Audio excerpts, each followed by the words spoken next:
I'll have you talk about your traditional thinking of insulin resistance and then how it's changed over the years. Insulin resistance is very interesting, and I think the lay public has a better understanding of insulin resistance than physicians do.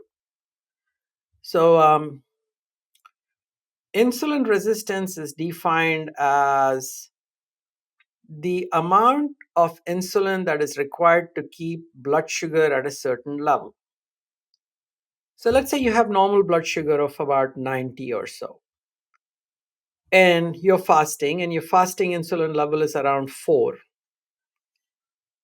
So 90 times 4, it gets to, I think, 360, and that divided by 404 gives you 405, gives you a number called the homa-ir, the homeostatic model of insulin resistance, and that number will be less than 1. So that is considered to be somebody who is insulin sensitive, who does not have high levels of insulin to control their blood sugars. So insulin resistance is a phenomena in which, in order to keep the blood sugar in range, in normal range, the body has to create higher and higher and higher levels of insulin.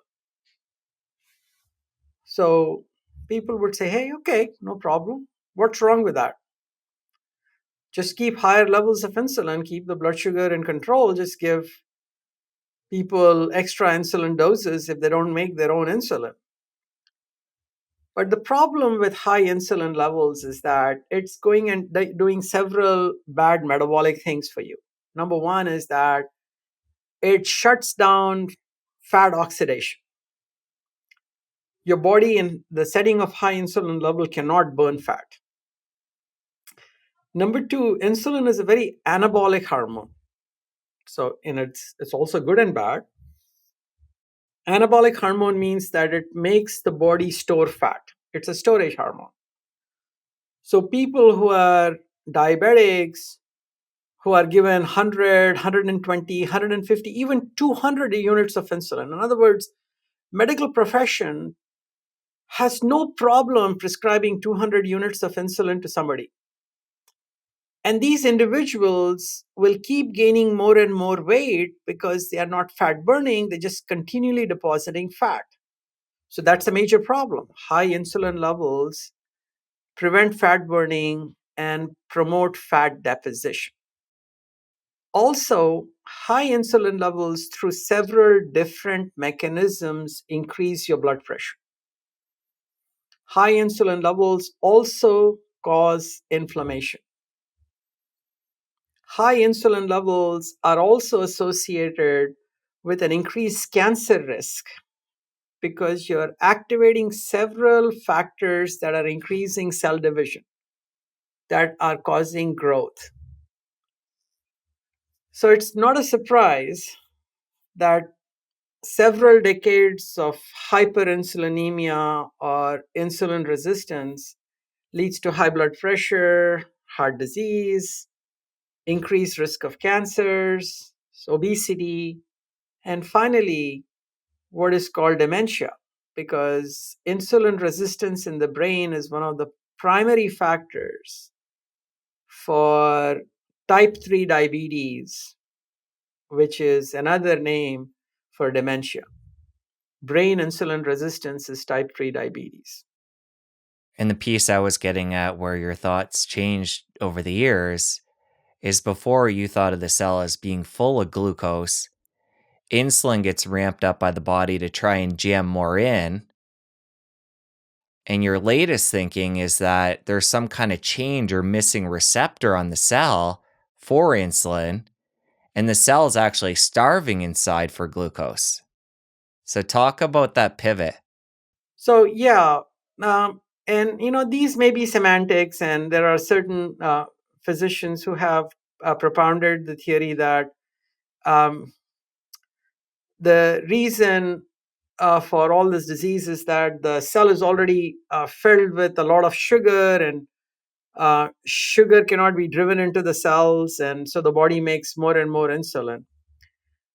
That's not the way it works. The way it works is that Insulin resistance is a mitochondrial disease. So I have to explain what mitochondria are in the first place. So mitochondria are a part of every cell that is creating energy for the cell to function. So a cell has a nucleus, which is the nuclear material. It's got a cytoplasm, it's got a cell membrane, and then there is an engine of the cell, which is called the mitochondria. So mitochondria are organelles that are taking nutrition, they're taking glucose, they're taking fat, they're taking protein, and through the mitochondria, through the curb citric, they have a engine, a cyclical engine, which is called the curb citric acid cycle, and the electron transport chain, and they're converting fuel to usable currency called ATP. So the fuel is made, the fuel is burned, ATP is generated, which is energy currency for cellular function to maintain the integrity of the cell membrane, of the receptors, and all that. So insulin resistance is associated with mitochondrial damage. When you're doing mitochondrial damage, the cell is not able to maintain certain very viable cellular functions. It's not able to maintain the integrity of the insulin receptor. It's not able to maintain the integrity of the transporter that transport glucose into the cell. So insulin resistance is a situation in which instead of the cell having excess energy, there is mitochondrial damage that makes the cell vulnerable to not getting enough energy from glucose from the outside. So I think it is the opposite. If you enjoyed that clip, press here for the full episode. I'll see you over there. And people are getting more comfortable in saying that a high LDL cholesterol in the setting of metabolic health is not something that needs to